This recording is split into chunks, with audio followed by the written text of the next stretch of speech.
Hello दोस्तों, नमस्ते प्रणाम। मैं आप सबकी ललिता मिश्रा अपने यूट्यूब चैनल ललिता देहाती गीत में आप सबका स्वागत करती हूँ, अभिनंदन वंदन करती हूँ, नमस्ते प्रणाम करती हूँ। तो आप लोग कैसे हैं? उम्मीद करती हूँ बहुत अच्छे होंगे। तो आप लोग को एक बहुत ही प्यारा पति पत्नी का चुटकुला नाच गीत सुनाऊंगी। एक पत्नी अपने पति से क्या क्या कहती है, आप लोग इस गीत के माध्यम से सुनिएगा और बड़ा ही प्यारा गीत है, तो आप लोग सुनिएगा ज़रूर और अपना प्यार दुलार आशीर्वाद दीजिएगा और वीडियो में बने रहिएगा अंत तक। हर हर महादेव, राधे राधे। नई चुनरी के छैया बलम दुपहरिया बिताइला हो।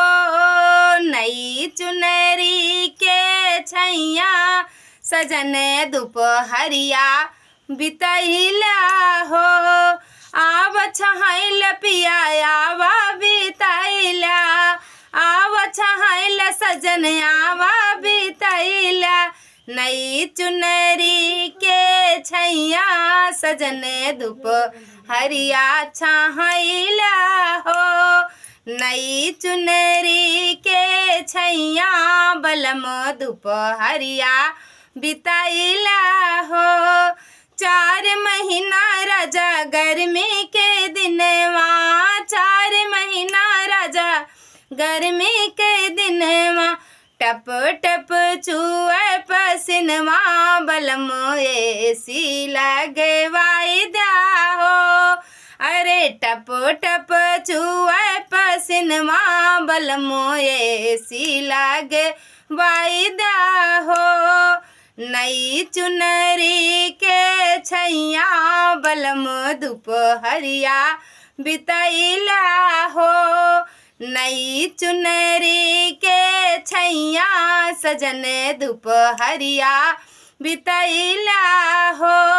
आव बिताइल पिया आवा छहाइला, आवा बिताइल पिया आवा छहाइला। नई चुनरी के छैया सजन दुपहरिया बिताइला हो।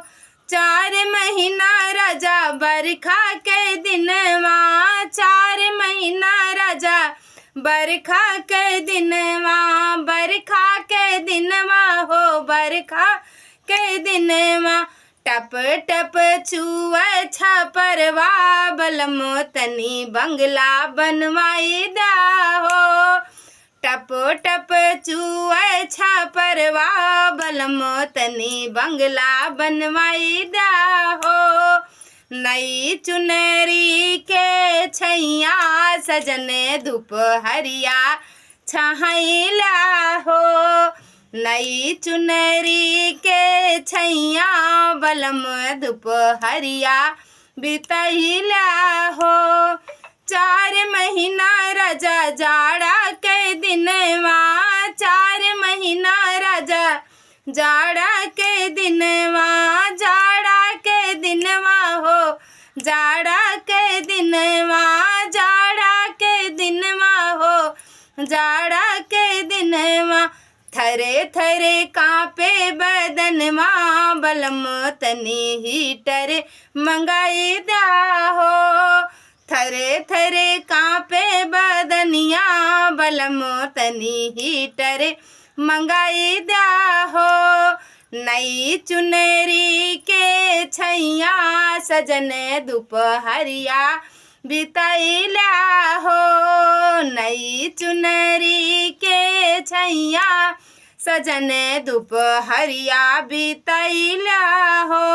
आवा बिताइल पिया आवा बिताइला, आवा बिताइल पिया आवा छहाइला। नई चुनरी के छैया सजन दुपहरिया बिताइला हो। जैसा भी लगे कमेंट बॉक्स में ज़रूर बताना और अपना प्यार दुलार आशीर्वाद दीजिएगा। हर हर महादेव।